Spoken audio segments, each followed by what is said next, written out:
Hello and welcome, everyone. Thank you for joining us here today. So happy to have so much interest in our webinar today. Welcome. This is a co-hosted webinar from the Science and Community Action Network and the American Public Health Association, titled Building Trust-Based Community Partnerships for Public Health Professionals. My name is Catherine Catalano, and I will be your moderator for today's event. I am the Deputy Director of the Center for Climate, Health, and Equity at the American Public Health Association. I am very happy to have everyone here today. Before we begin, I do have a few housekeeping notes. This webinar is being recorded. Closed captioning is available by clicking CC at the bottom of the player. There is a chat feature to the right of the video player. We encourage you to introduce yourself and share your thoughts during the event. We will be taking audience questions. Type your question into the Q&A tab next to the chat. Please note there is a different tab for questions versus the chat. You may add your questions as they come to you, but we will take them toward the end of the presentation. And any questions that do not get answered during this presentation, we'll work with presenters to get answers and send those out after the fact. Lastly, our partners have asked that you refrain from taking screenshots of the information that they've worked hard to put together and present to you all today, so that things aren't taken out of context. We ask that you instead come back to the recording whenever you'd like on APHA Now or on the SciCan platform. With all of that, let's go ahead and get started. Today, you'll hear from a number of speakers from the environmental justice movement, as well as public health professionals who have been working to build those trust-based partnerships we are focusing on today. And our first speaker is going to be Sydney Ormerod. She's the Director of Prevention at the Women's Resource Center. She has worked in different capacities within the department for the past 7 years. She has a BS in Healthy Communities, and prior to taking this position, she spent much of her time supporting the community outreach efforts for the Newport Health Equity Zones strategies that are aimed to address the inequities that Newport, Rhode Island residents face, supporting the decrease of the many forms of violence that exist. I'll go ahead and pass it over to Sydney. Thank you, Catherine. Hi, everyone. As Catherine mentioned, my name is Sydney Ormerod. I am the Director of Prevention for the Women's Resource Center. We are the backbone organization for the Newport Health Equity Zone.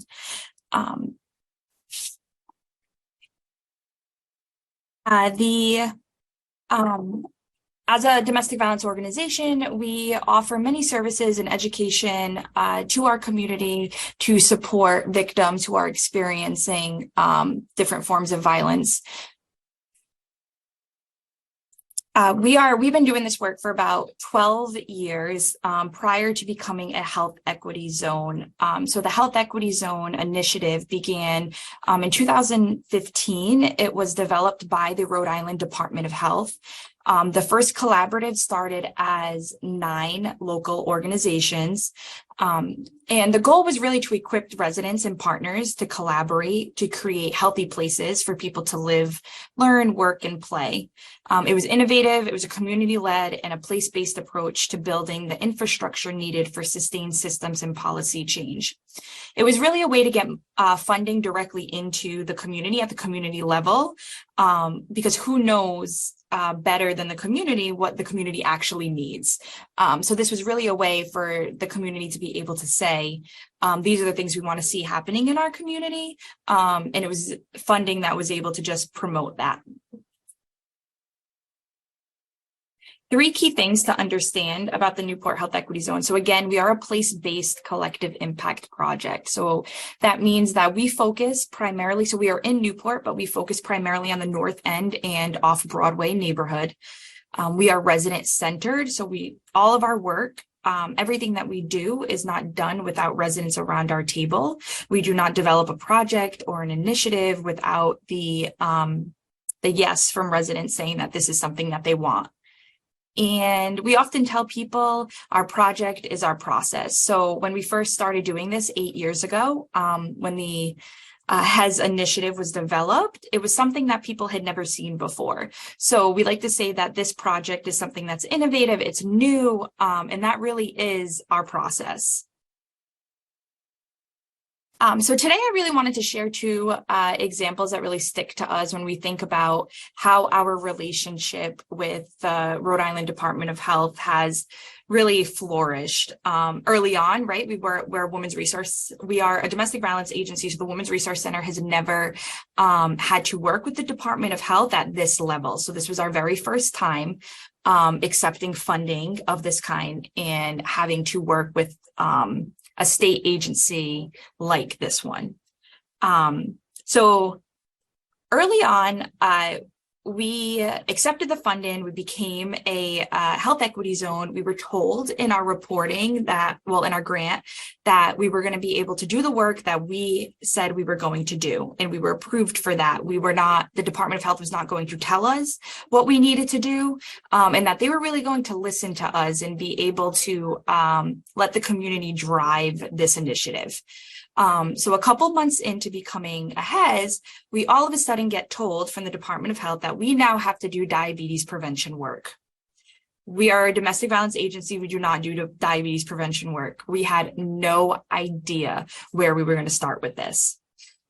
So I like to mention this because this was our very first time that we had to bring our collaborative together, right? So the HES is a collaborative of residents and grassroots partners. So we had to bring this collaborative back, and we really had to assess, is this a good fit for us? Because this is the first time that, you know, they're really telling us, they told us we would be able to drive our work and choose our work, and they're kind of going back on their word, right? So this was the first time that we were experiencing this.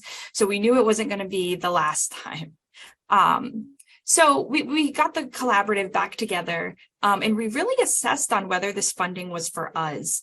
And we were able to research a couple different ways that diabetes prevention work was happening and being done in other communities. And we finally had come to a decision as a collaborative after researching that if we were going to do this work, we were going to do it in a completely different way than what they were asking for it, or we were ready to turn down the funding right then and there.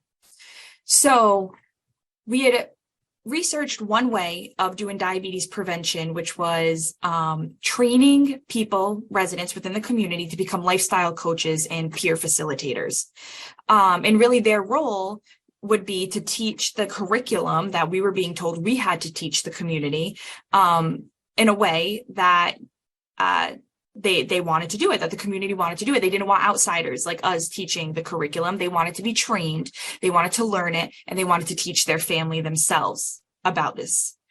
So we went back to our funder and we had an honest conversation about how the work needs to be done. And we really took this time to uphold our values. And one thing we worked really hard on with our collaborative was trust. And if our collaborative of residents really said that we no longer want this funding because it's not following our practices anymore, then we would highly consider that and say, we do not want this funding.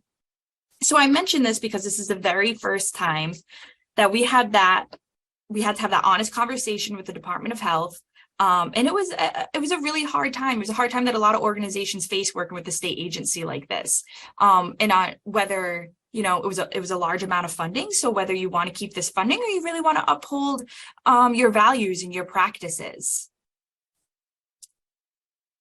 And I will mention that DOH finally did agree. They agreed to allow us to do the work and trusted us to do the work the way that we wanted to do it. So that was the first time that we really had to give pushback and we needed to stand our ground.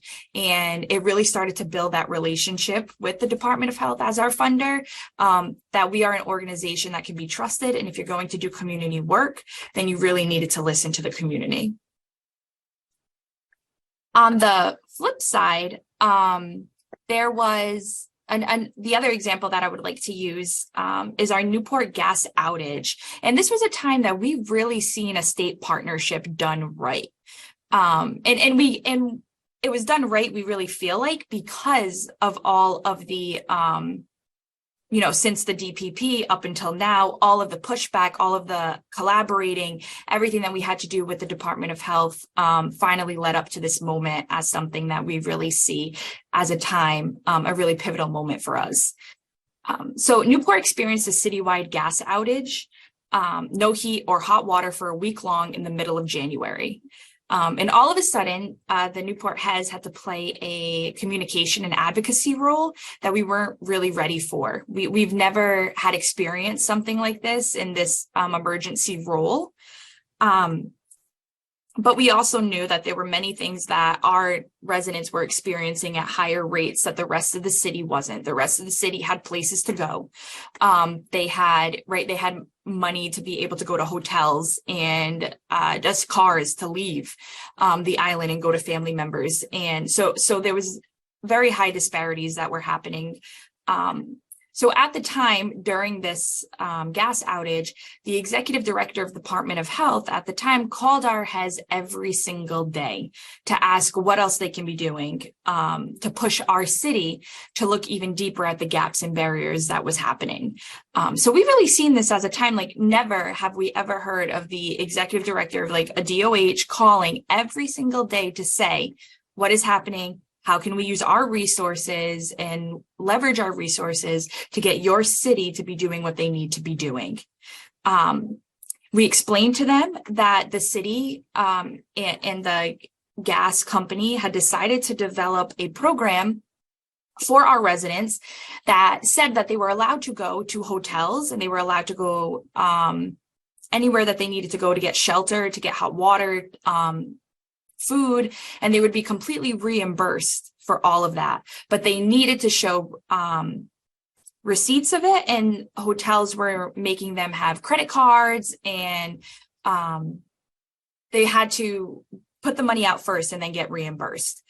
So we knew that this couldn't happen, right? Like, we are already working with a population that's underprivileged. And on top of that, they're being told that they need to put out money that they don't have to, and then just be able to get reimbursed. So the Department of Health ended up developing a voucher program, which instead of the city's idea to reimburse residents for hotels and transportation and food, we offered vouchers directly to residents that allowed them to have the money directly and be able to go into hotels, drive where they needed to drive, and eat, and be able to get hot food.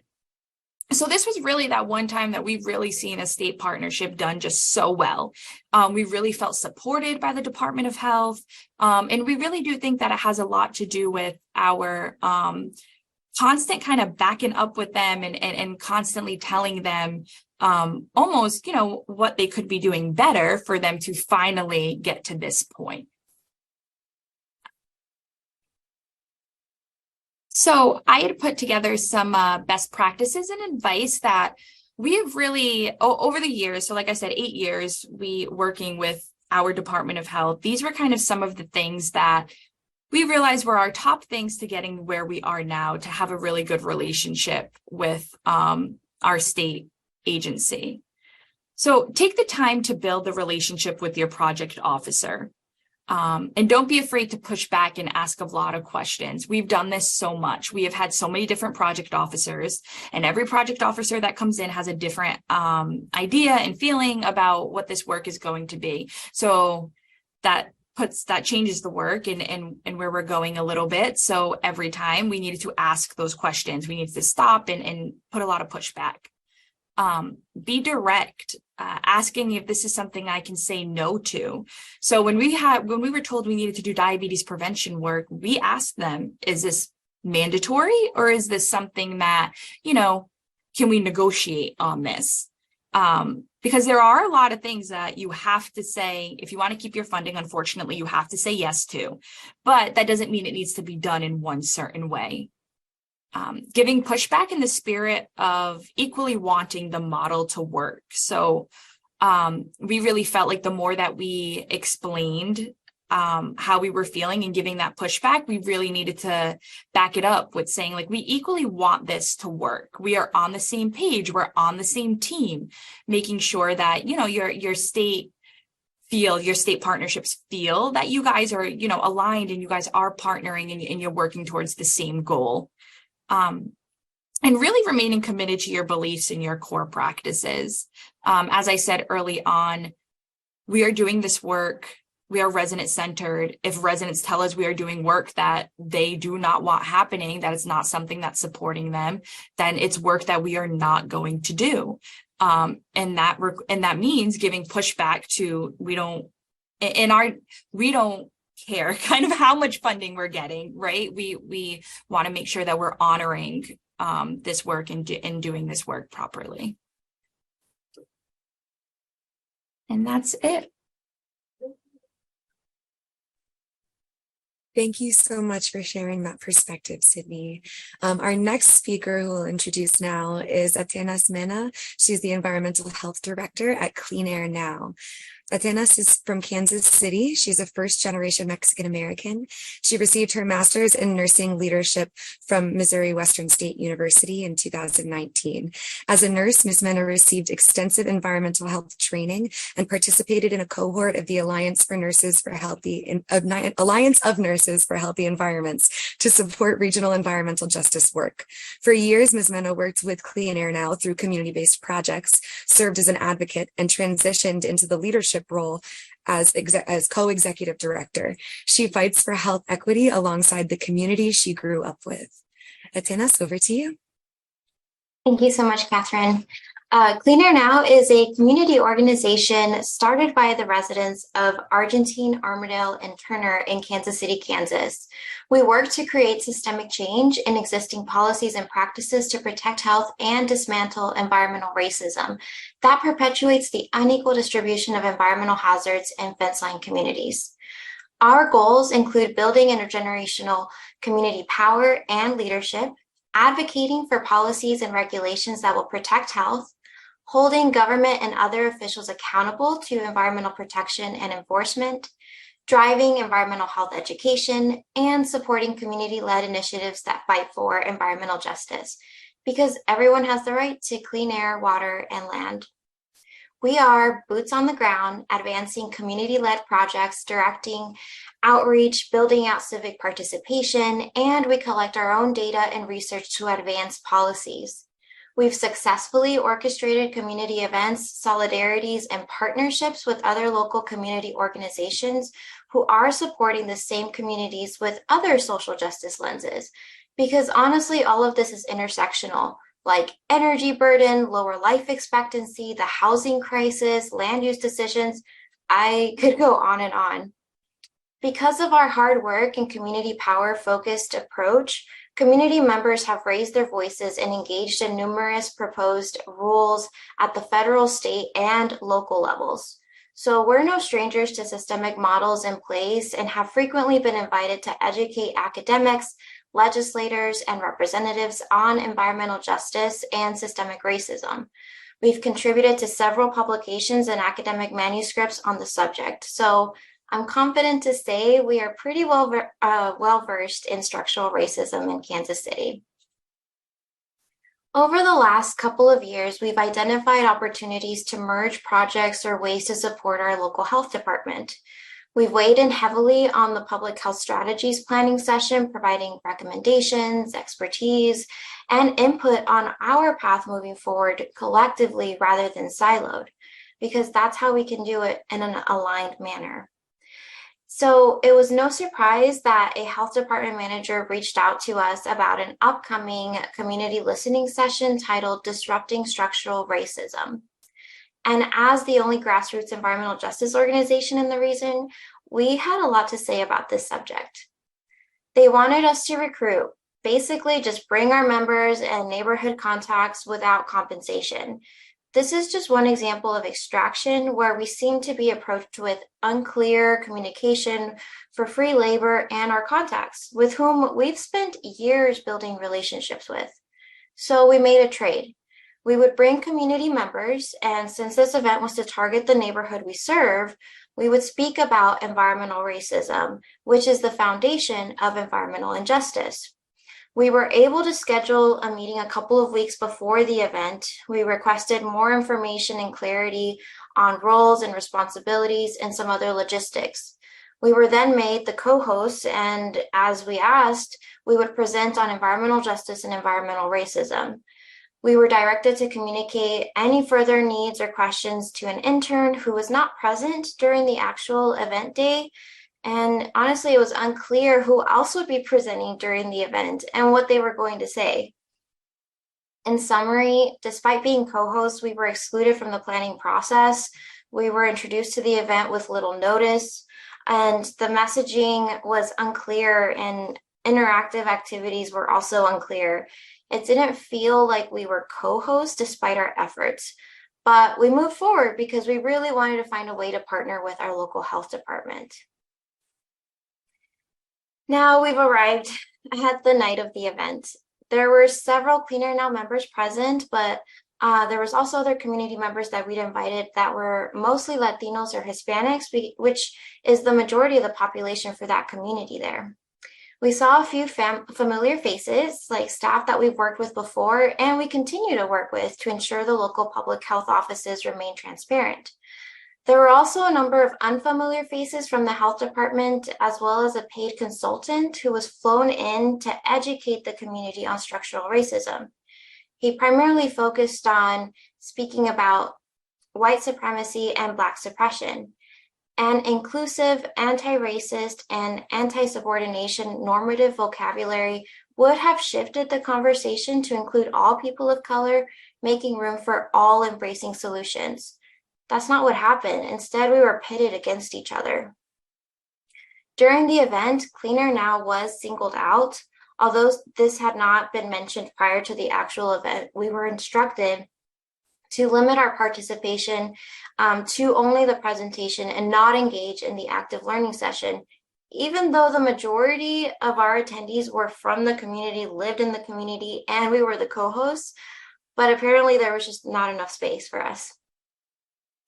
We learned, though, that the activity would involve discussing top priorities for the community, neighborhood specific, with unclear questions already selected by the organizers, not us.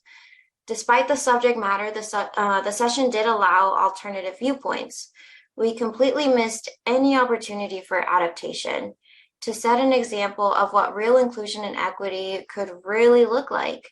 From our guest perspectives, we missed an opportunity to elicit and address community needs from the actual community who showed up. There was also no indication for further community involvement, no timeline for the next steps, or implementation plan for any of their own proposed solutions. And to add on to the mess, there was a particular health department staff member that was clearly unaware we were co-hosts at the event. She was not familiar with the work that we do. She told the attendees there was absolutely no need to have to stay for Clean Air Now's presentation. Like I mentioned, we had that 10-minute portion. And when we did present, she interrupted before we were done and denied us the opportunity for comments and questions. She was completely unprofessional when she tried to close the computer and remove the USB while I was presenting. It was absolutely demoralizing. Community members who attended in support of this collaboration felt disenfranchised. They expressed to us that the health department acted in a manner that was very unprofessional and demeaning. And of course, they are hesitant to attend events with the same people in the future. Several community members, though, were unsurprised because they'd been treated in the same manner before by the health department. Some even organized an emergency meeting with the mayor a few days later to share their perspective of the event, that instead of disrupting racism, there was no compassion for the community. Because we were the co-hosts and because we wanted to speak for ourselves, we also attended this meeting. In good faith, I believed the health department would reach out to schedule a meeting, to apologize, or to at least discuss what happened, but that didn't occur. Instead, we received an email from leadership requesting that we not contact any of their staff. So in response, we requested a meeting with leadership. Instead of an apology or even compassion, we were met with complaints about our behavior and presence, and we were criticized for going to the meeting with the mayor. We did not end on a good note. Unfortunately, there was no accountability from the health department, and the lack of transparency feels like swimming in swamp water, unsafe. We did come to an agreement, though, to work toward mutual trust for one another. Trust is sacred. It's so hard to earn and so easy to lose. This event created tension and an unsafe environment. People did not feel comfortable speaking or asking questions or opposing a method that was clearly not grounded in environmental justice principles. We expect all health department staff, and frankly, anyone in public service, to be respectful, mindful of their privilege, and open to listening to any different viewpoints or thoughts. For people who know me, I always like to end on a hopeful note, though. There is still a chance for us to heal, learn, grow, and mend from the damage that was done. We're currently working on a shared project with the health department that can put us on a path forward, putting the building blocks we need for a trusting relationship. But this will take time. Our communities come first, and we're the ones to hold that sacred trust. In order for this to be strong and effective, we need leadership to be committed, which is still an issue we're trying to navigate. Moving forward, any event we partner on will need to happen with direct communication. We will insist on developing agreements that clearly state our principles, expectations, communication channels, and logistics, so that we all have something to direct our work, supporting accountability and transparency. This commitment is not about ego or even about Clean Air Now. It's about the community. So while we may have had a terrible experience with the health department, we are going to try to work with them on our terms this time, and it's for the community. Thank you. Thank you so much, Atanas, for sharing that story, talking about the importance of building trust and listening and coming in with good faith. Some really important lessons in there. Now, we wanted folks to hear one example of a community partnership gone wrong. Now to share an example of a community partnership that has been going well so far. I'd like to introduce our next speaker, Omega R. Wilson. Omega and his wife Brenda are co-founders of the West End Revitalization Association, founded in 1994. Their mission is to support access to basic public health amenities like safe drinking water, sewer lines, housing, streets, sidewalks, and stormwater management for primarily African American and Native American heritage communities. Before Omega tells his story to y'all, I believe we have a YouTube video to intro us into this segment. So we'll go ahead and play that.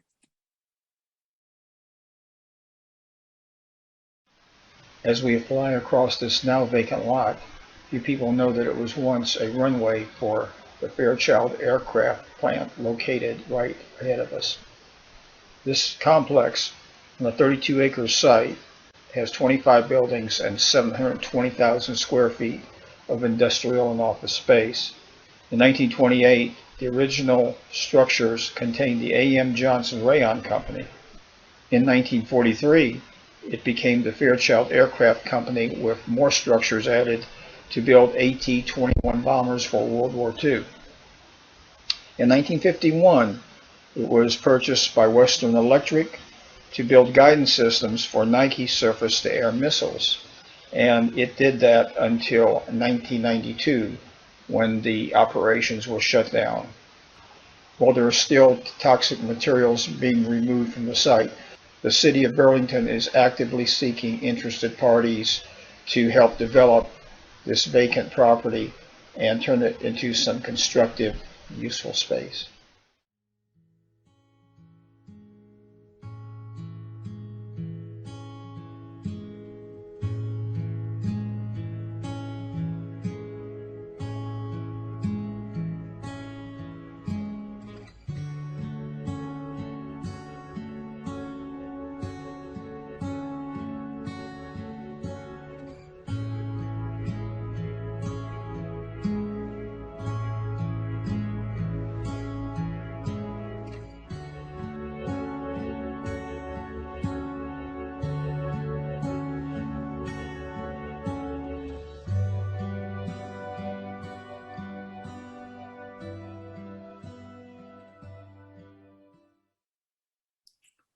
Thanks, everyone. We're so glad to be a part of this webinar today. First of all, I'd like to thank the APHA. A lot of our APHA friends are on today. We are a part of the APHA Environmental Justice section. We started doing presentation for APHA in person at their national conferences all the way back in 2004 in collaboration with the School of Public Health and students starting at that time. Some of those students are now full professors, associate professors, and assistant vice presidents at major colleges and universities. I won't list them all. But our relationship with the Public Health Department in Alamance County is an interesting story. And Joe Bowman, who will speak after me, is working with the Health and Human Services at the state level. So we'll connect the dots for you. But what I wanted to say to you is there's some things that have happened, and it's taken a while for them to happen. Our West End Revitalization Association was invited to Washington, D.C. to be a community perspective member for the National Environmental Justice Advisory Council for EPA, starting back in 2017, dealing with so many health disparities that are identified as environmental justice, all right? This particular site is the Western Electric Tar Heel Army Missile Plant, but I'm gonna kind of bring you to that story because in order for us to develop a positive relationship, working relationship with the Alamance County Health Department, we started filing civil rights complaints in 1999 to get equity, to get safe drinking water and sewer, to get people tapped on, to get roads paved, and get dead-end streets where children were playing in dust and school buses were driving in dust and streets that had never been paved in Black and brown communities, ever. And get residents connected to the sewage treatment facility that was only 2 blocks away from the house because that's where they were placed in slavery. And that institutional structure was physical and it had not changed. So our access to public facilities, our access to state facilities, our access to federal facilities came through our filing civil rights complaints in the United States Department of Justice. 2 years ago, health officials contacted us and wanted us to help them address the whole question of health disparities for people of color. They asked us to write something for the county health assessment. And I'm sure the people who are listening and viewing us today are familiar with the county health assessments for your health departments. And they had heard us speak. We've been in Alamance County all of this time. I was born and raised, I'm 73 years old. So some of the public health workers decided that they were going to do what the job description said they were supposed to do and respect the rights of all people. This is interesting in a county that has a Confederate monument. This is interesting in a county where all the county commissioners ran and were reelected and reelected to maintain the Confederate monument. So this was a challenge for those healthcare workers led by Tony LaJudige, who is the director of the Department of Health, and the outreach specialist, Dr. Arlinda Ellison. You may hear her mention her name more than once, to reach out and say, we want to do what we're supposed to be doing and stop allowing our health system to discriminate against people of color, African Americans, Native Americans, Latinos, and poor white communities. There are several things we picked because the Department of Justice asked us to pick things that had an adverse impact to housing. We picked the lack of safe drinking water and sewer and paved streets. We picked granite quarries, as a lot of them being dug in the county that are polluting groundwater, especially for small farmers and Native American populations. And we also included the Western Electric facility, and the physical structure will start being built in 1927, as the video said. This particular presentation, we're focusing on this particular Western Electric plant and what we've done to do mitigation and mapping, because we've also done things in the past where we corrected $100 million highway bypass to keep it from destroying houses, cemeteries, and churches. We've also done it to remove a 30-acre furniture plant that was also a polluting site, very much like this site, not as large, 30 acres, in order to keep houses from being built on top of it. A polluted site where chemicals were down 5 stories into the ground. We included a Western Electric site as a part of the environmental justice chapter for the Alamance County Health Collective, for the Alamance County Health Department. We work with a group called the Health Equity Collective. We talked with them yesterday.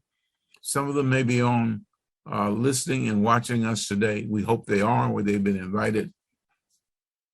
And what we did is we want to put together a process together to look at how we eliminate environmental health sites that causes an increase in cancer, asthma, other kind of diseases in Black and brown communities, rather than just talk about them. They ask us to help identify them. This is one of the places. We've identified also a Stir-Cycle healthcare incinerator facility. We had a meeting just this morning with the Southern Environmental Law Center with strategies about how not to get rid of the plant it's operating, but how to make sure it is in compliance as far as clean air, the Clean Air Act and other emissions relative to pollution that causes health problems. We decided it had to be a collaborative effort. The health department in a meeting yesterday said it was very clear that the community groups and the health department has to work together. There are things that the health department can do and cannot do, and there are things that community activists can do. And it cannot be a one-off type situation where you work on one project. We have to continue to work together, right? We have sent a letter to EPA Administrator Michael Regan in Washington, D.C. Of course, you know he came from North Carolina. Some of you know he came from North Carolina. Originally, he was the Secretary of the Department of Environmental Quality in the state. So we wrote a formal letter to him about this specific site, Western Electric, about how we need to work on cleaning it up, the mitigation process. We have been in direct contact and we've gotten responses back from the Army. We've gotten responses back from EPA at the federal level. We've gotten responses back from EPA at the regional level. Our regional office is in Atlanta. We're in Region 4 of EPA. We're also in direct contact, and we've had site meetings, and we have other ones coming up with the senior scientist that deals with the National Institute of Environmental Health Sciences. That NIEHH office is only 25 miles from where we're sitting, but they've never done a site visit to the site until we invited them. And it took a lot of prodding and almost 2 years to get them to come 25 miles to look at the site. We have another visit with some of the senior officials. These are national officials for this giant organization that receives over $30 billion to evaluate health and research health. We wanted them directly involved to support the county health department, the state HHS, to create leverage to do corrective action on this particular facility. We have a tentative meeting planned in December with federal officers, state officers, county officers, local elected representatives to work on a strategic plan to remove this site and clean it up in order to put something that is proper, safe, and healthy. The interesting thing about this site, it is directly across from the Alamance County Department of Health, directly across the street. It is directly across the street from the district office for soil and water conservation for Alamance County, which is the state, the local branch of that agency for the state of North Carolina. It is a block away from the central office for the school system for the county. And the list goes on and on. It's across the corner from the National Guard Armory, right? So the question becomes, how could the county, how could the state not get together and clean up this site that has been there since 1927, 100 years? It's crazy. So we were the ones, as a catalyst outside of federal government, that could talk to all of these federal agencies. Took a lot of time because, as somebody mentioned a moment ago, they wanted to stay in their silos. Community activism and community organization allowed us to contact these agencies and get them in the same room. And we've gotten a lot of them in the same room.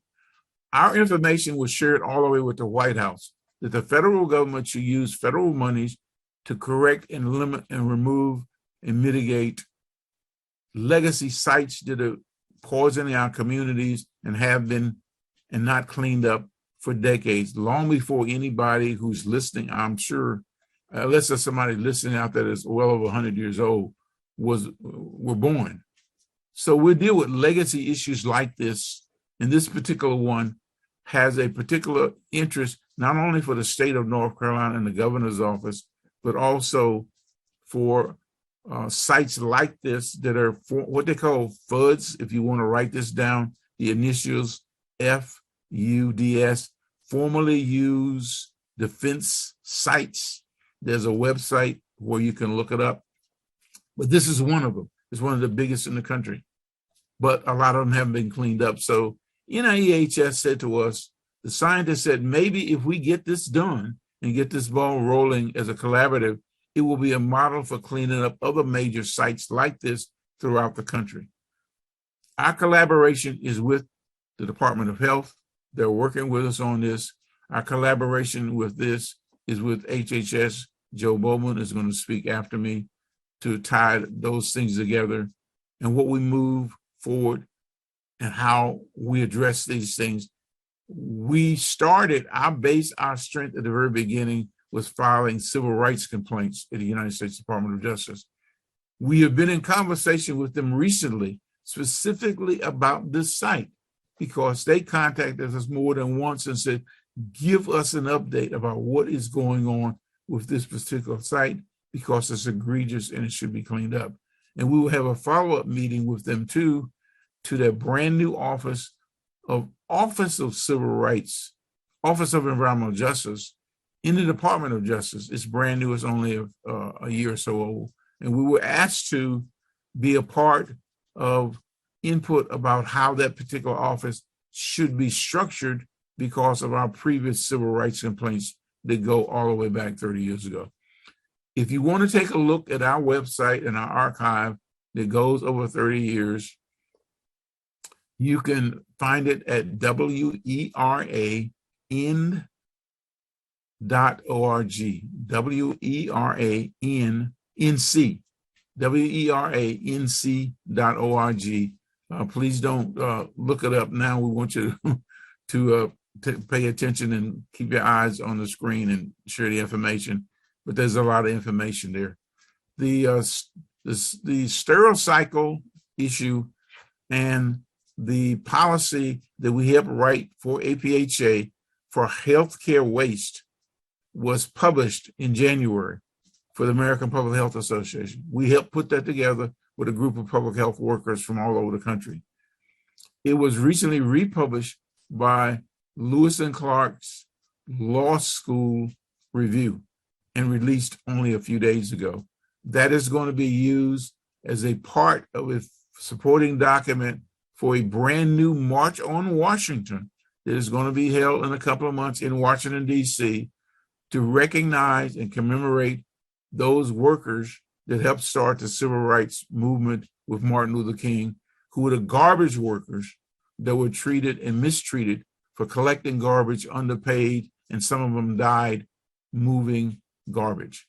So this particular document that we've written, the healthcare policy statement, is going to be used to support that, along with dozens of environmental justice leaders from coast to coast.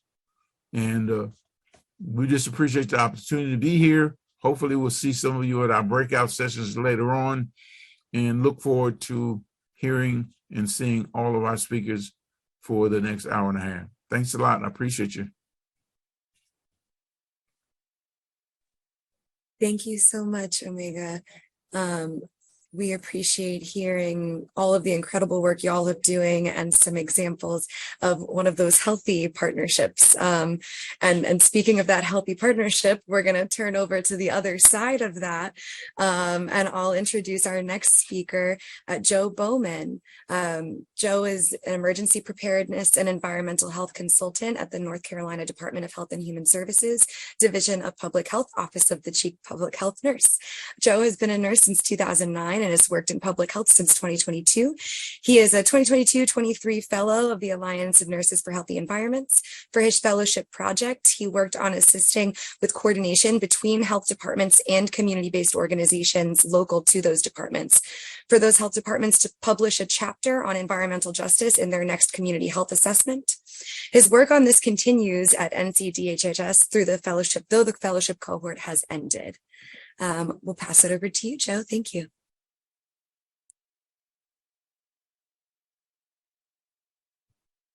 Thank you very much, Catherine.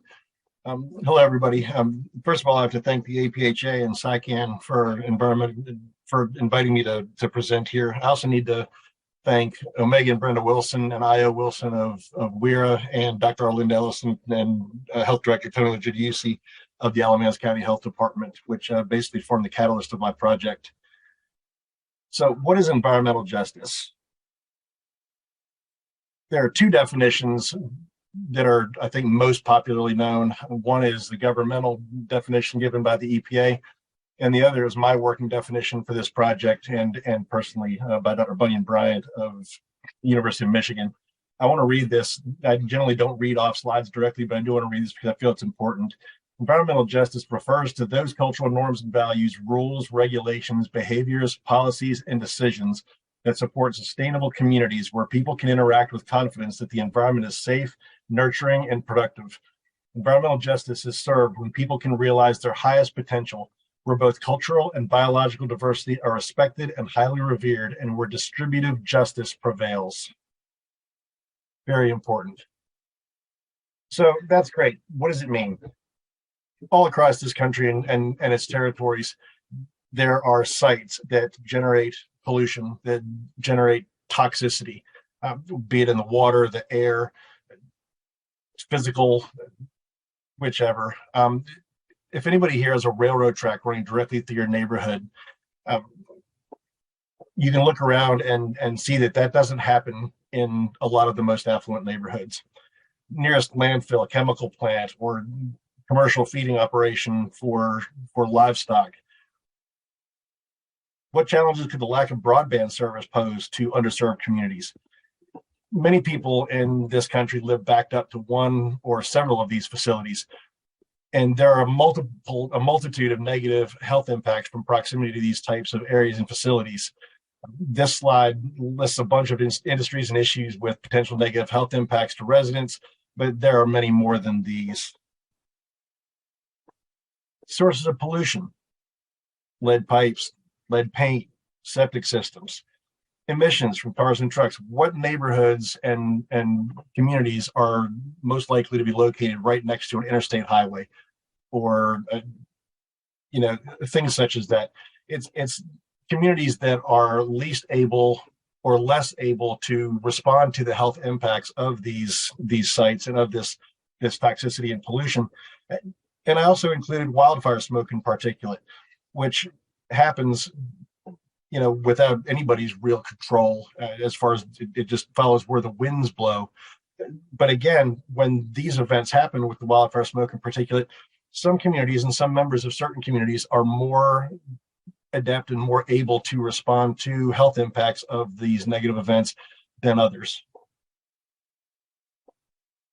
Some of the health effects of these issues involve respiratory diseases, cardiovascular diseases, diabetes, skin disorders, cancers, regular sensory deficits, where people get funny tastes in their mouth or have a smell in their nose that just won't go away.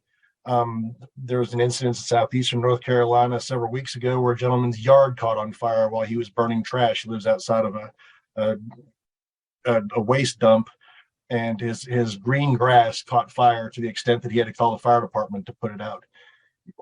These things don't typically happen outside of communities of lower income, particularly Black and Brown and Indigenous, and low income white communities. So there's an extensive amount of disparity there. Who protects us? Governmental agencies are responsible for health protection are supposed to be responsible for health protection of all communities. And this just lists some of those out. It's important to know who is charged with protecting you, so you know who to talk to when you run into issues that aren't mitigated at a local level potentially. One of the things I did forget to mention at the beginning of this is these slides that I'm sharing are part of a toolkit that I'm putting together to guide and assist local health departments within North Carolina. Since we're a decentralized state, we have 100 counties with their own health departments, districts, and alliances. And so they govern their own response and their own assessments and behavior at a local level. But this is to provide a guide to reach out and partner with community-based organizations, again, to complete that chapter on environmental justice, like Alamance County did, that I view as so important. This is a slide that just presents impetus to county health departments within North Carolina, because it does, quote unquote, check a few of the boxes on their community health assessment checklist that's required for their local health department accreditation from the state. 11A, provide evidence of community collaboration, planning, and conducting the assessment. Identify population groups at risk for health problems, and identify leading community health problems. So how do we begin? Identify who you need to talk to, make contact, and start a conversation. Starting a conversation is often the hardest part because, as Atenas said, there is some history in some areas of negative interactions and doors being shut on people by the health department. So it's important to reach out and start communicating early so that you can start building trust. Again, identifying local community-based organizations the county serve, you can reach out and contact them directly. We have several network agencies in environmental justice here in North Carolina that are sort of a collective of multiple ground level community-based organizations that work together. So people can reach out to those, and every state has the NAACP, which is fairly well grounded and connected to environmental justice communities and community organizations. Second step, start talking, meet with them individually, let the CBOs, let your community-based organizations drive what they can contribute and what they can or what they want to report on. The concern comes from them, so the assessment should largely come from them. Be creative. They can report on historical actions that were taken or not taken. As Omega mentioned, concerns or complaints that were generated but not dealt with. Lived experiences provide a very powerful narrative on challenges faced by members of these communities. And then what if there are no environmental justice facing community-based organizations in this county? Well, you can use available state and national GIS tools to extrapolate some data. And again, I've listed some out here for them to access directly from the toolkit. And then you can reach out to those national or those statewide or national collectives to assist in location and coordination with a community-based organization. You can use social media to reach out. And organizations like the Sierra Club, National Wildlife Federation, and the Alliance of Nurses for Healthy Environments are just a few examples of national organizations that have, collective knowledge of who can help out. And I will end with that. Thank you very much for your time. Thank you so much, Joe, for sharing all of those tips and your experience with community partnerships from your health department perspective. I'm going to move on to our final speaker here before we go into some Q&A and then take a short break before we direct everyone to breakout groups. Definitely encourage folks to stay on for that, and I will provide more instructions later for getting over to those. But first, we will hear from Beto Martinez, who is the Executive Director of Cleaner Now and co-founder of the Science and Community Action Network, SciCan.org. That's who we are co-hosting this event with here today. Beto is an environmental justice organizer and executive director of Cleaner Now, committed to finding ways to improve environmental literacy, community expertise, and academic expertise, and is the co-founder of the Science and Community Action Network. He serves to raise community voices in the fight against environmental racism and to overcome the systemic exclusion of frontline communities from the decision-making process. His lived experience, growing up fence line to a petrochemical facility, continues to drive his work at the intersection of climate, environmental justice, and public health. He is a founding member of the California Environmental Justice Coalition, co-founder of La Unión Hace la Fuerza, sorry if that was terrible, a farm worker justice organization, and member of national CJ and EJ networks, including the EJ Leadership Forum, Building Equity and Alignment, and the National Leadership Advisory Board member of the Moving Forward Network. Over to you, Beto. Yeah. Hi, can you see my slides? Can you see my slides? Okay.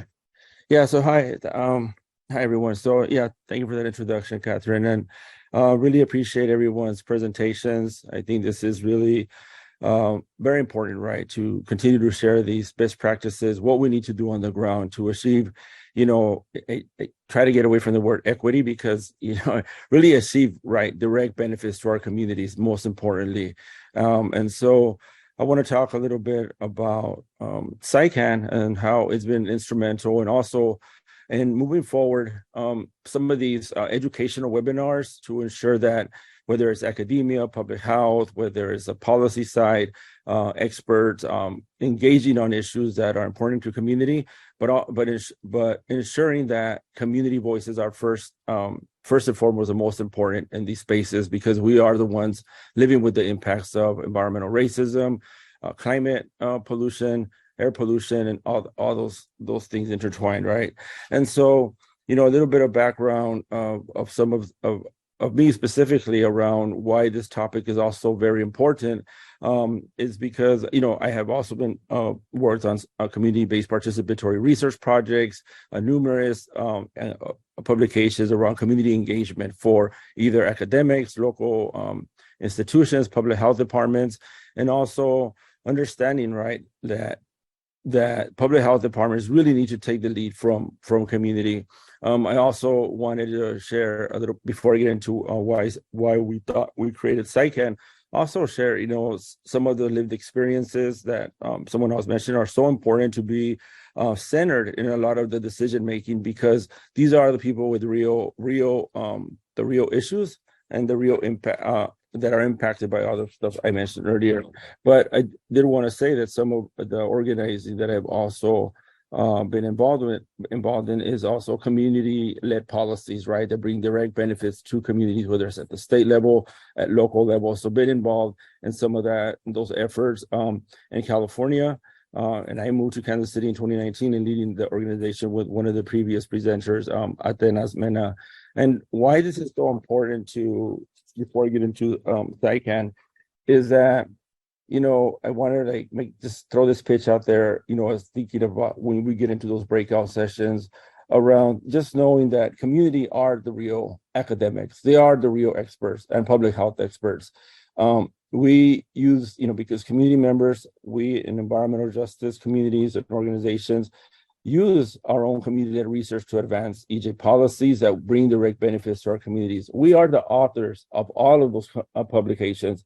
You all write, academics write about us, but we are the real authors of that, because we are the ones living with those impacts, right? And so wanted us to share that in the context of, once you go on to the breakout session, to always think that is an important piece to consider when we're specifically talking environmental justice. And I appreciate Joe mentioning, a couple of the definitions of environmental justice. I'm not going to get into it right now, but I think with that, it will lead me into kind of just a quick overview around SciCan.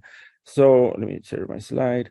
So one of the things that the reasoning behind creating SciCan, on top of all the other organizing and stuff that I'm involved in, was that we needed a place, right, for frontline communities to gather and really have a central location for their expertise, knowledge, but also where to ensure that academia was and public health departments or policy experts were working in very collaborative approaches with community, ensuring that it was true partnerships, right? Ensuring that the community's voices were first and foremost the most important, and then supporting them with the resources that they have in their local institutions.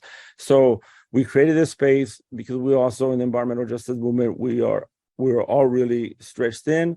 We are already doing a lot, and sometimes we learn from each other, but sometimes we don't have that that place to come back and refer to some of the projects that our allies are doing that may help us not having to start from scratch, right? Whether it's a fact sheet, an academic journal. As I mentioned, academic journals are really from the community. Those community-based participatory research projects have really led to some really instrumental change in local communities. And so really wanted to create this, but as we're creating it, it is evolving to much more, right? Because there's so many things moving so fast in our local communities that we are very vigilant of what are those harms that can continue if we don't educate also the broader audiences, but also ensuring that people understand what environmental justice is, because environmental justice is I think people don't have the proper definition.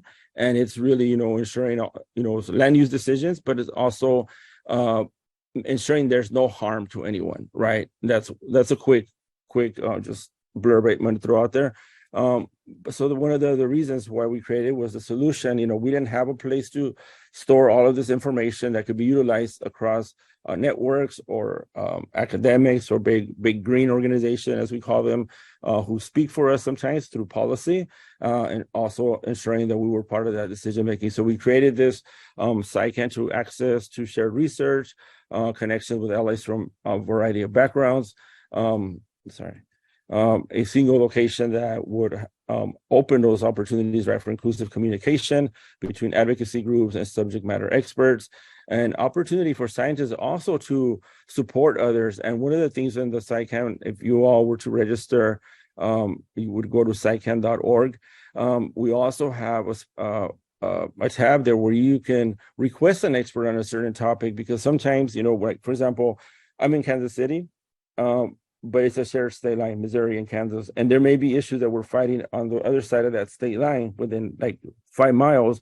And how is it that we are ensuring that we are supporting those efforts or communicating without having to put a lot of that burden on us? Because we know that a lot of our injustices are shared across many neighborhoods, right? And so wanted to make sure that we have that open communication and also connect with others across locally, but also across the country.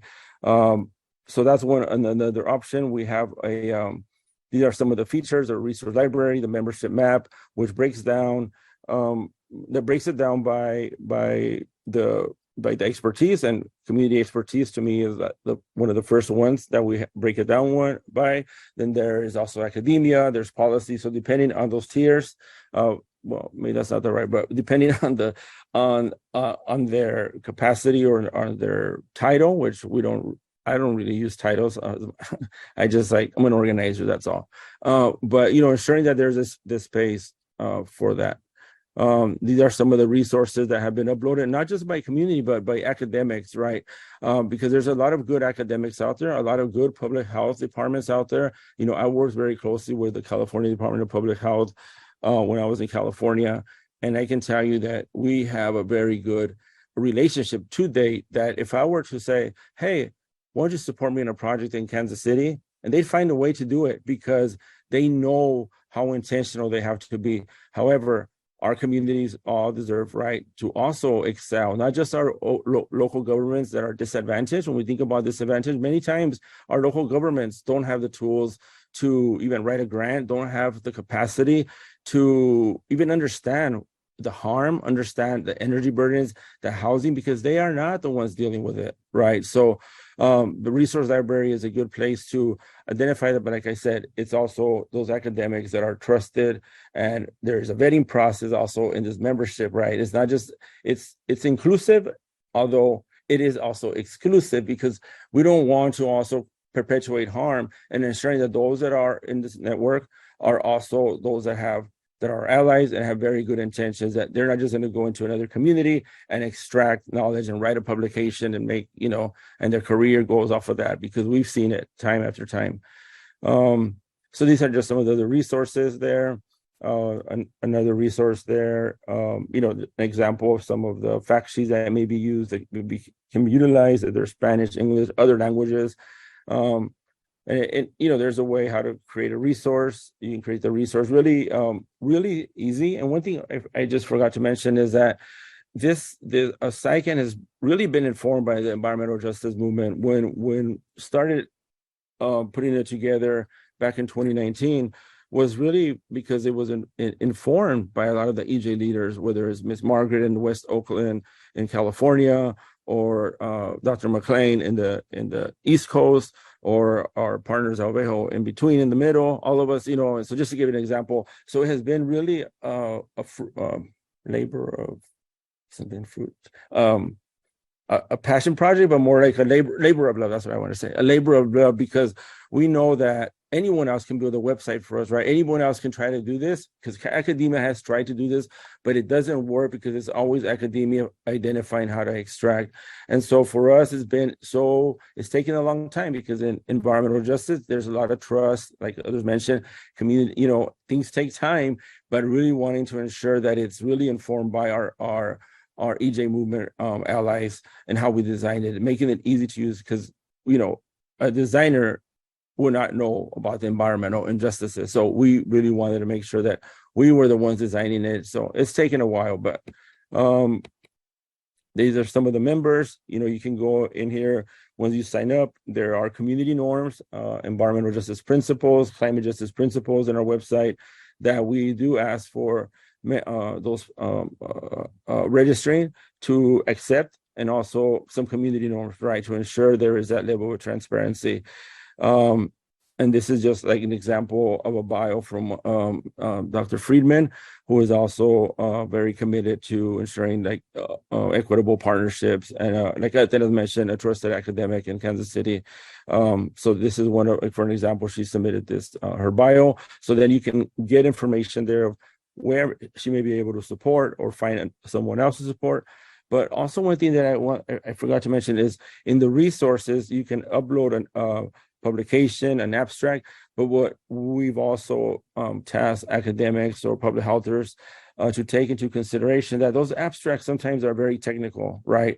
We want to ensure that when they write it and put it in an abstract, why is this a resource so important for a community, and that they're able to articulate in a language that is accessible to anyone, whether you're 5 years old or 80 years old, and all in between, that you can read and understand why this resource is so useful for that community, or how it benefited a community.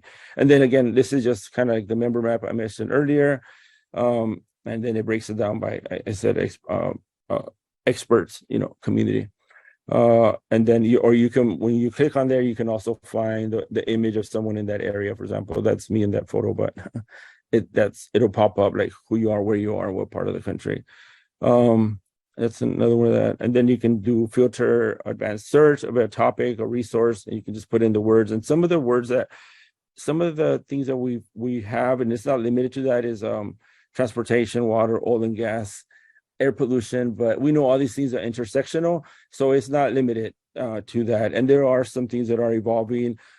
Soon we may be able to have a policy dashboard included in here that can give community members real-time information. Like if they wanted to print out a fact sheet on a certain topic, we'll have a way to generate this information, and you can print it out from here depending on where you are in your community. And I'm sure some of my contacts and my allies working on this have not even heard that, but I'm just sharing now. That's things that are happening. And then one last thing in closing, yeah, so these are some of the groups, right, that, like I mentioned, that were very supportive of this, and we said let's do it. So just an example of some of the organizations that have been involved. And I do want to throw a pitch out for the APHA conference in November, where we will be hosting the Science and Community Action Network. We'll be hosting a panel on the social harms of technology fixes to the climate crisis, but also with a very robust analysis with academic partners on why those harms, why a lot of new technologies can perpetuate environmental racism and future harm in our community. And we may also, we talked a couple of days ago, we may also have a book release at that event called, it's an environmental health book, Foundations for Public Health. And I'm a co-author on that, and so are some of the facilitators that are on here are also co-authors in that book. So really ensuring that our EJ voices are centered across the board, right? And so so you're all invited to join that event, and we plan on having an EJ reception. So if you're in Georgia and on November, I think it's November 13, be sure to join us there. So thank you. Thank you so much, Beto. We're going to launch right into a little bit of Q&A that we got through the Q&A function in the chat. It's not too late to submit some, although we probably won't get to any new ones. So we can always send out answers after the fact, but I will go ahead and launch in. We have one here. This one is specifically for Sydney. How do you usually go about pushing back while working with government organizations? I know oftentimes the larger entity's goal might not align with what the community wants or needs. So what's your approach there, Sydney? Sure. We're fortunate that a lot of our state organizations that we work with, they do see the overall larger goal. But in terms of it tends to be a lot of just like projects that, they want us to pick up because they got the funding and now they need somebody to kind of, a community level organization to implement it now. So really, I would say that it's a lot of honesty. It's a lot of sitting down and having conversations and reminding why we are doing this work, and say no. It doesn't hurt to say no sometimes, to not be the one that takes every single opportunity. Funding comes, funding goes, and you don't need to take everything. Thank you. Thank you for that. We also have a question for Atenas. Someone was wondering, was the community members' trust of your organization of Clean Air Now harmed because of the actions of the health department? So that one's for you. Yeah, and the short answer is yes. It was harmed, and it's still being rebuilt. So we're still in that process. For example, like as we've been going into let's see what other opportunities and projects there are, we are extra careful. And to Sydney's point, it's like acknowledging that there are times when we can and should say no. But it's also taken on more work for us to be presented with a project, and then we try to take the time to share that with the community members, with our members, and be like, here's what the project is, this is what they're proposing, what are your questions, what are our concerns? And sometimes they just don't feel comfortable going straight to the health department, so we'll end up taking that and relaying it over. And even though this is more time consuming, I think it's just the better process for right now, because it's important to make sure that our community feels safe, that they feel heard, and that we've got their back. We're here to support them. And if they're telling us this isn't really aligning with what we want or anything like that, then we'll definitely relay that over too. Okay, and I think Beto wants to weigh in on that one too, since he's also with Clean Air Now. Go ahead. Yeah, I just wanted to weigh in. Yeah, and to Athena's point, is that government, the lack of trust with government. We're also in a very conservative part of the country, right? And then all those things play a big role in our communities, that our immigrant communities, Black and Brown communities, right? That they don't have that trust with the local government. because they have been told, well, what do you expect? You live in this community, that's what it is, And so it's that we need to take those approaches, and I think those very concrete approaches, because the community confides in us, and if we break that trust, then it's not going to work, right? And we are kind of like the in between the community and the public health department at the moment. But intentionally is that the community members are there on their own at that decision-making table. But if that decision-making table is going to harm them, guess what? Well, we need to take a stance and protect our community. And so just wanted to share that. But yeah, it's been a lot of that, those things that we have to do. So thank you, Tenas, for covering that. Thank you both. We have a question here for all panelists, so anyone can feel free to answer this one. Well, first they said, thank you for your excellent presentations.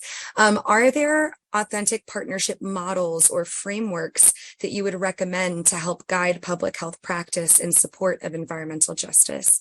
I know lots of folks might have thoughts on this. I figured I might ask Joe to go first, just while others are thinking on that one. Sure, thank you.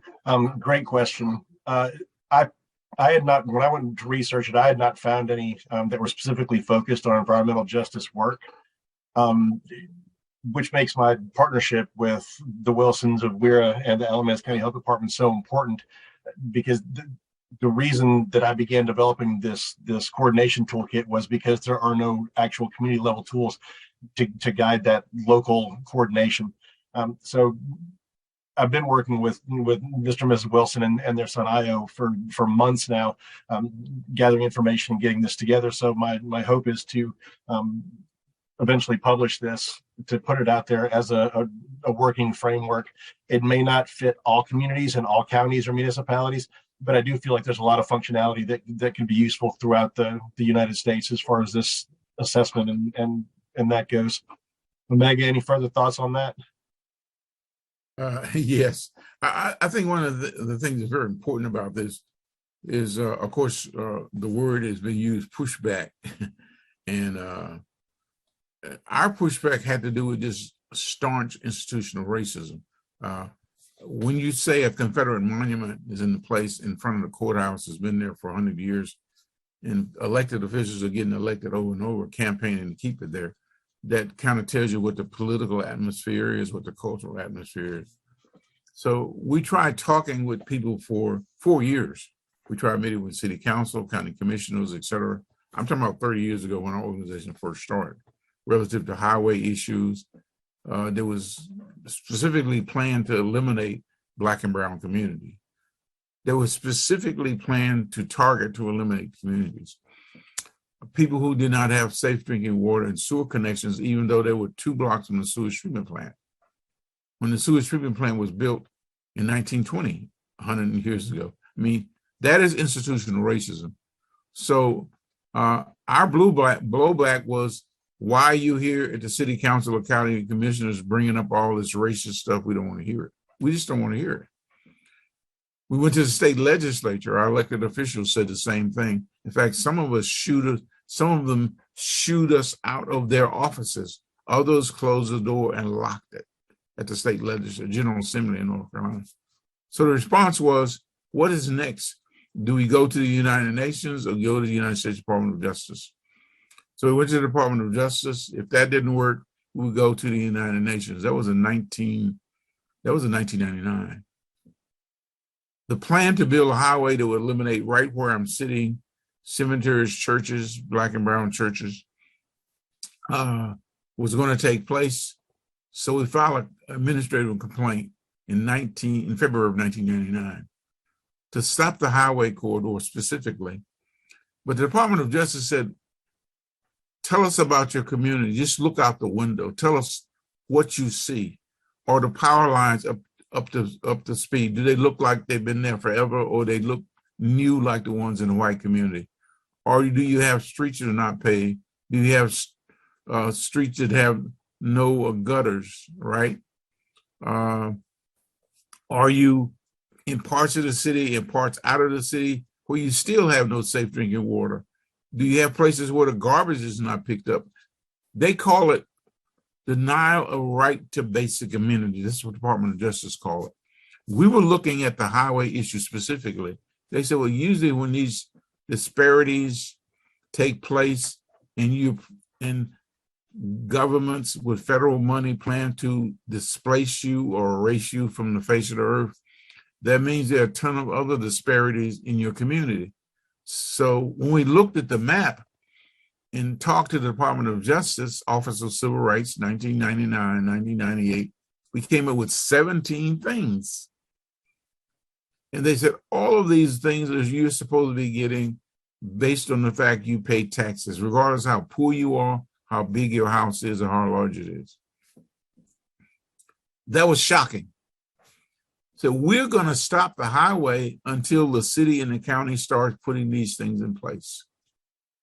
That was a pushback. It wasn't from the county health department. We hadn't even been in contact with the health department, even though these were health issues. Our contact had been with the Department of Environmental Quality in the state of North Carolina, with EPA at the federal regional level, and they wouldn't respond to us. These are federal agencies. So it was recommended that us file a complaint in the United States Department of Justice.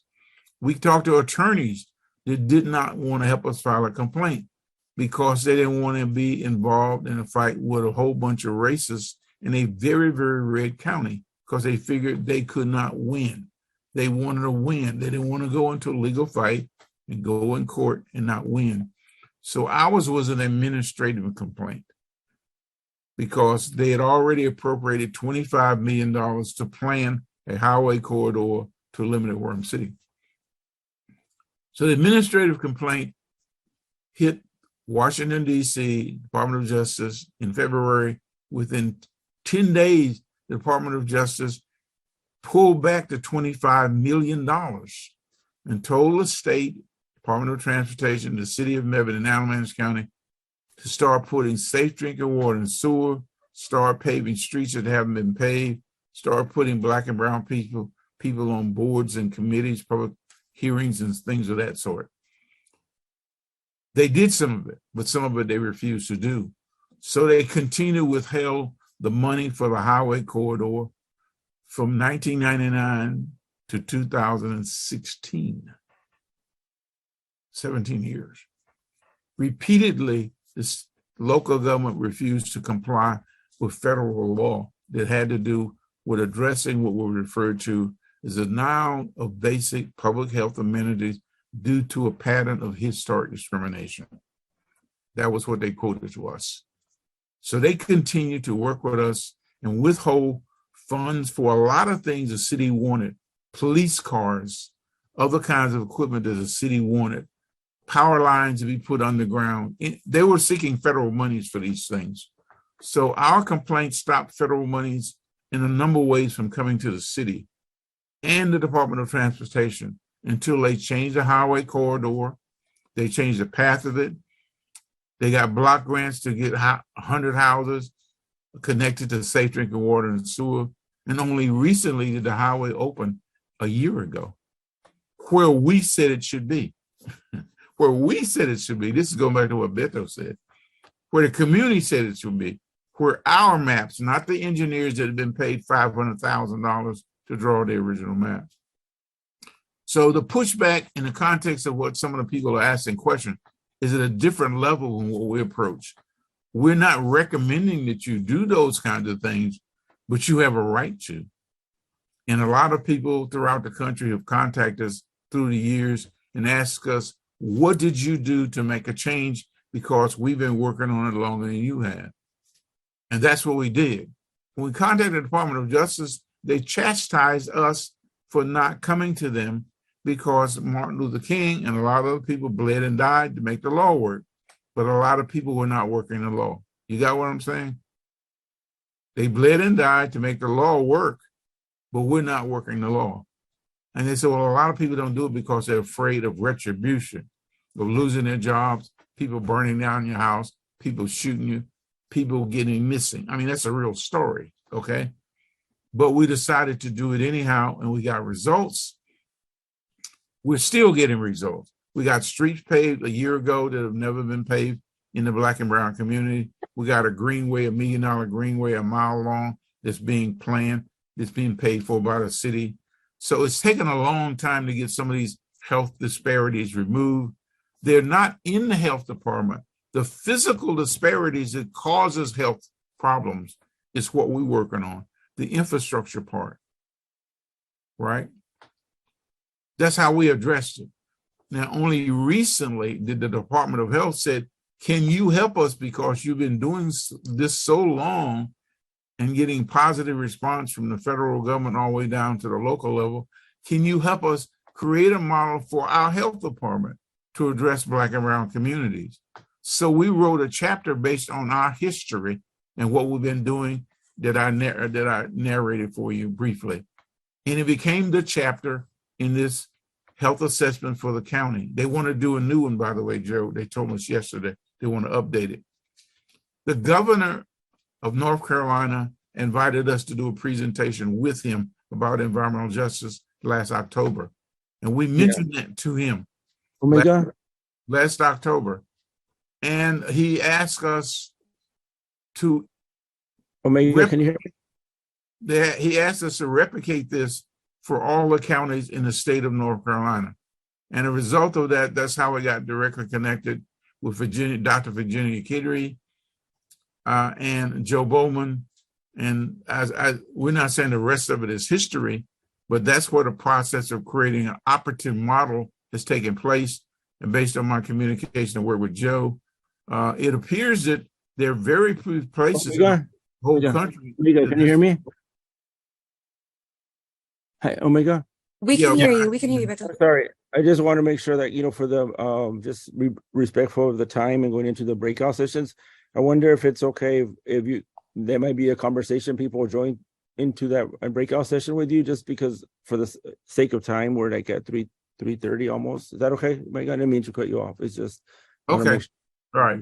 I just want to finish just by saying there are other ways to address it, and you have legal remedies, and too few people are not addressing the legal remedies. As I mentioned earlier, there's a brand new Office of Civil Rights that was established at the United States Department of Justice for people to file formal complaints. And they're asking people to do this in order to address their problems like this that local governments and state governments are not responding to, i.e.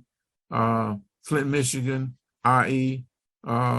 Jackson, Mississippi, water problems, sewer problems that have been there since we lived there. We used to live in Jackson, Mississippi.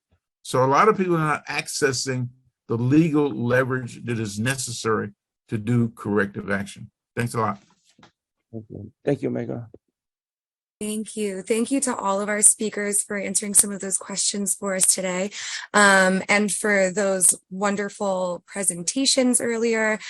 We are about to close. I'm going to say a few things, and then we will let y'all know how to get to the breakout rooms where you can join Omega's group and continue hearing more of that story, or we'll have a whole list for you here in a second. So I just wanted to thank everyone. Some takeaways, we need to make sure we're taking the lead from communities when working with them. That we are focused on trust building and long-term relationship building, not parachuting in, that projects are planned collaboratively, and we're communicating, acknowledging our privilege and our differences, that we're showing up without showing off. So very happy to hear all of these stories from y'all, reinforcing some of those lessons. I will share very quickly a list of our breakout groups, which you'll see a link shortly come through to you all. Here, let me get this launched. And you'll be able to choose one of these topics, one of these groups to join in this next session, which will continue on Zoom for the rest of the workshop period for the next 30 minutes or so. We'll take a 5-minute break while folks shift into these groups. As a reminder, this whole webinar up until this point will be recorded and will be available online on APHA Now within the next 3 days. So it'll be available very soon to you all. And thank you to all the participants who came today to hear these lessons. We really hope you'll join us in the breakout groups where you'll be able to choose one of these topics to continue digging in on a little bit further. I'm going to stop sharing really quick and just acknowledge for one quick moment here that the additional insights that you're gaining in these breakout rooms will come from some amazing facilitators who are here with us today. You've heard from some of them you haven't yet. The people leading these groups are environmental justice leaders with incredibly valuable insights to share with you, or they are their close partners from nonprofit or government institutions who have spent years building the kind of trust we've been talking about today. I'd like to strongly encourage you all to take this learning opportunity and join us. And I'd also like to stress that these conversations are not about demonstrating how much you already know, but about listening, receiving, and discussing to get to the bottom of what you don't know and explore there. We ask that you meet together with humility, and if any discomfort arises, that you use that as an opportunity to learn, to step up, and to build trust in your group like you will hopefully do outside of here and into the future. So thank you all very much, and we will see you shortly in those breakout groups. Keep that link will be coming through to you now.